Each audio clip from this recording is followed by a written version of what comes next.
आज हम पढ़ेंगे संस्कृत पीयूषम का एक क्लास 8 के संस्कृत पीयूषम का पंचम पाठ स्फुट पद यानी पांचवा पाठ स्फुट पद। काक कृष्ण पिक कृष्ण को भेदो पिक काकयो बसंत समय प्राप्ते काको काक पिक पिक।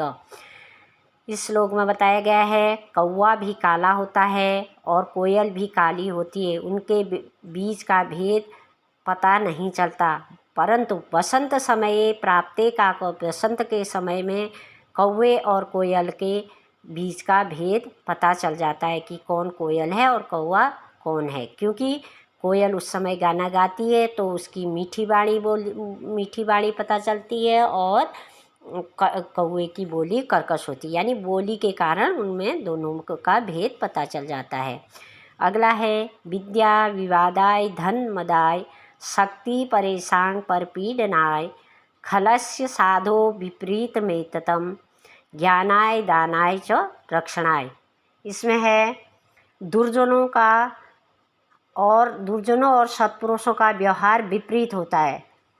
दुर्जन की विद्या विवादार्थ और धन गवार्थ और शक्ति पर पीड़न के लिए होती है, जबकि सत्पुरुष की विद्या ज्ञानार्थ धन दानार्थ और शक्ति दूसरे की रक्षा के लिए होती है। इसका मतलब ये हुआ कि विद्या जो दुर्जन व्यक्ति होता है उसका धन भी बेकार जाता है और वह धन भी गलत रास्तों पर जाता है और वह का ज्ञान भी गलत रास्ते पर जाता है और वह दूसरों का परपीड़न करता है। जबकि जो सत्पुरुष होता है उसकी विद्या ज्ञान बांटने में और धन दान देने में और शक्ति दूसरे की रक्षा करने में होती है। यह इसका अर्थ है।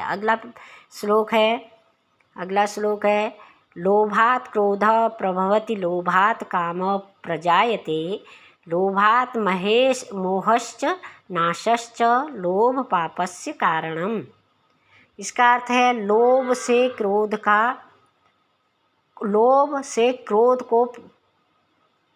क्रोध का भाव उपजता है और लोभ से कामना जागृत होती है। लोभ से ही व्यक्ति मोहित होकर विवेक खो बैठता है। लोभ से ही पाप उत्पन्न होता है और यही मनुष्य के नाश का कारण है।